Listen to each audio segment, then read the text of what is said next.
안녕하세요. 김치 그리고 차이의 연출과 촬영을 맡은 최현우입니다. 최근 중국은 파오차이라는 절임 채소 음식을 국제표준화 기구에 등록하여 파오차이가 김치의 근본이라 주장하고 있습니다. 저희는 이 문제에 무관심으로 있을 수만은 없다는 생각을 했습니다. 많은 사람들이 우리 김치에 대해 더 많은 부분을 알고 사랑했으면 하는 마음을 담아 영상을 제작하게 되었습니다. 김치를 사랑합시다. 감사합니다. 김치는 중국의 것이다. 최근에 있었던 김치의 국제 표준에 대한 한국과 중국 간의 문화적인 논란.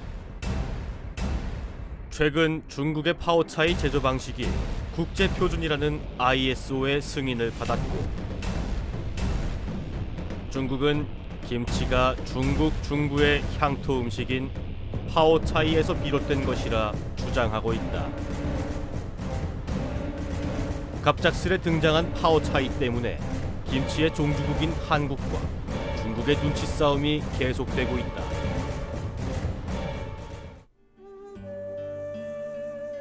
김치는 한국의 전통 음식이다. 이런 논쟁은 어째서 시작된 것일까?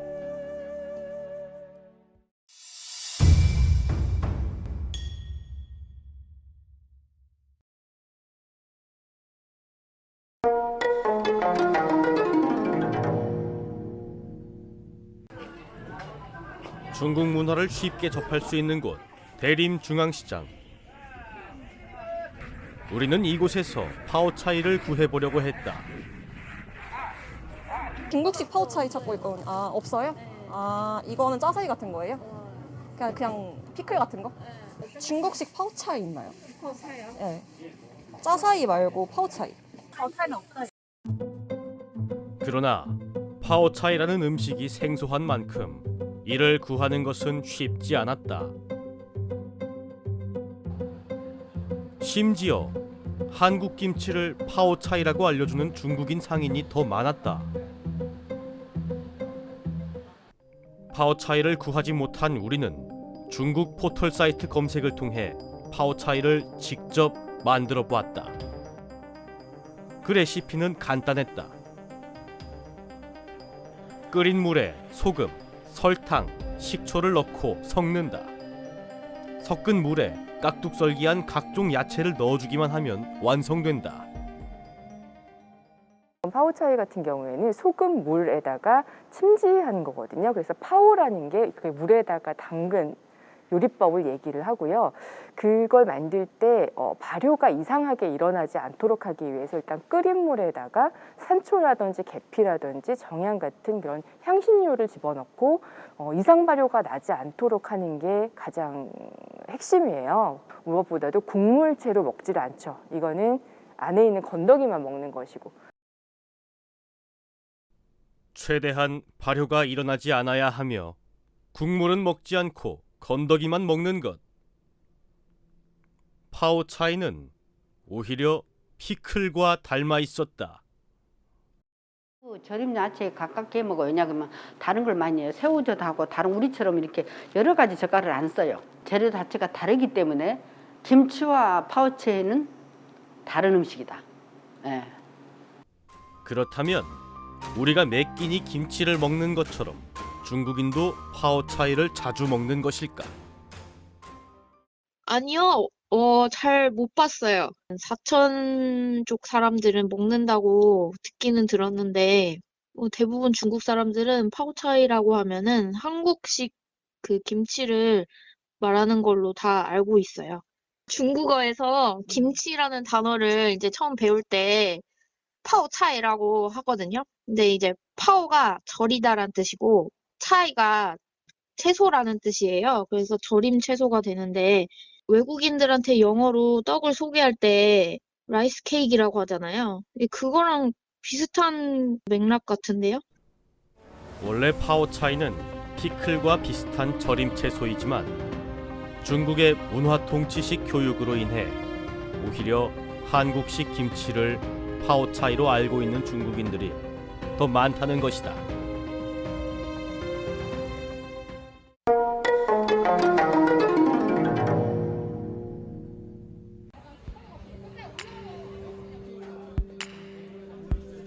한국인의 밥상에서 빠질 수 없는 김치. 우리는 김치와 함께였다. 늘 엄마가 만들고 내가 늘 먹다 보니까 제가 잘 안다고 생각해요. 대부분 한국 사람들이. 그게 가장 큰 문제예요. 우리는 김치에 대해 더 많은 것을 알 필요가 있다.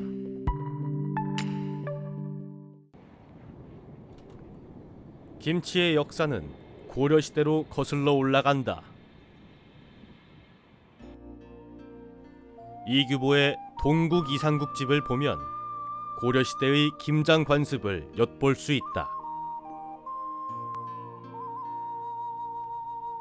무장아찌는 여름 반찬에 좋고 소금에 절인 무는 겨울 내내 반찬이네.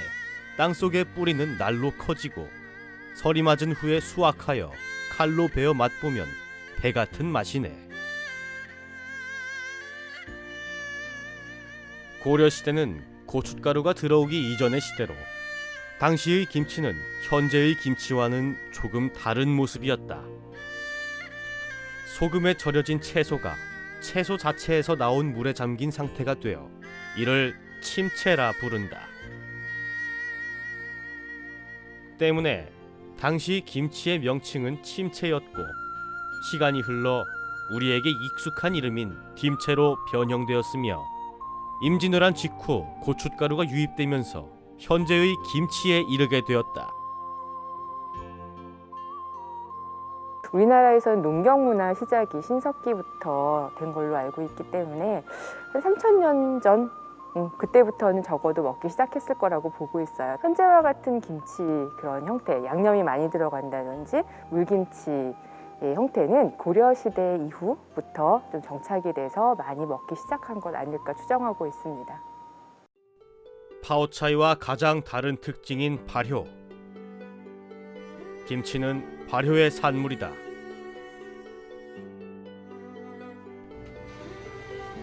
김치가 발효되면서 젖산균이 생성되는데 우리 김치의 우수함은 바로 이 젖산균으로부터 비롯된다.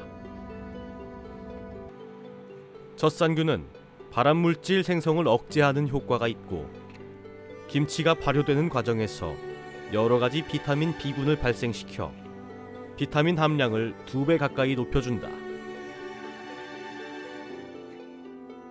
그야말로 천연 건강식품인 셈이다.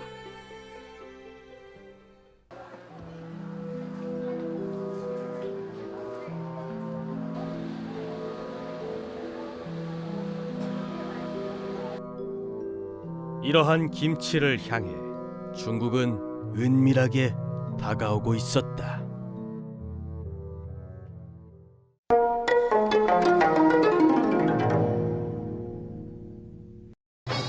사물놀이 신바람에 절로 어깨가 들썩이고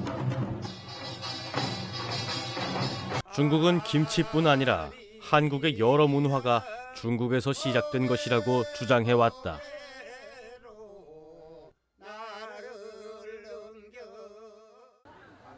일부 중국인들은 사천의 절임 채소 음식인 파오차이를 김치의 근본이라 내세우며 김치가 본래 본인들의 것이라 말한다.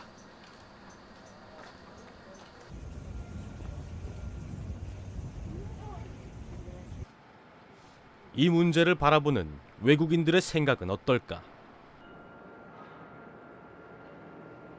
I saw China was saying that kimchi comes from China and not from Korea.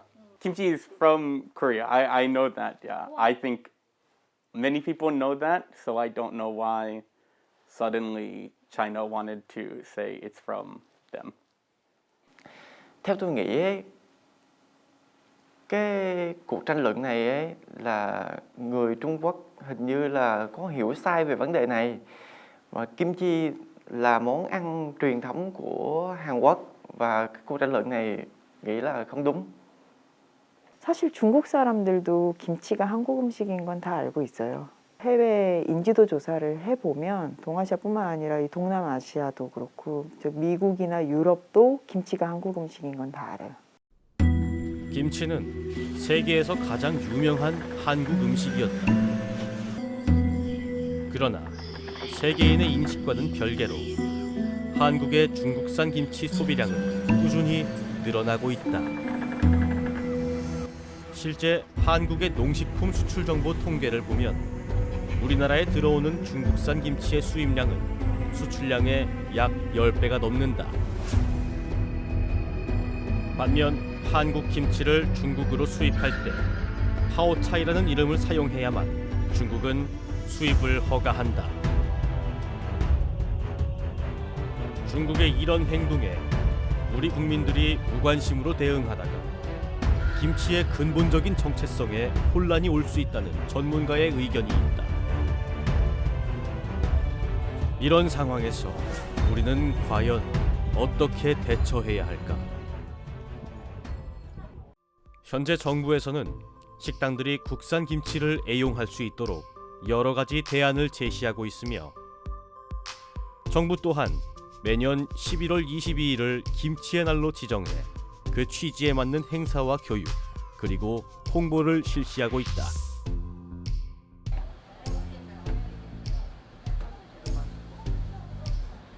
김치는 한국의 것이다. 교육을 통해서 우리가 어린 학생들부터 주부들 그리고 영업을 하는 업장들까지 다 교육을 통해야 됩니다. 왜 우리 김치를 먹어야 되고 왜 우리 그 김치가 좋고 그러한 것들을 그러한 하나의 철학을 심어줘야 돼요. 이럴 때일수록 우리 김치를 지키는 일은 나 스스로도 1g이라도 더 먹는 게 아닐까 싶어요. 김치를 사랑했으면 좋겠고요. 진짜 그냥 어디서나 늘 아무렇게나 접할 수 있는 김치가 아니라는 거, 가치에 대해서 이제는 조금 인정할 때가 되지 않았나.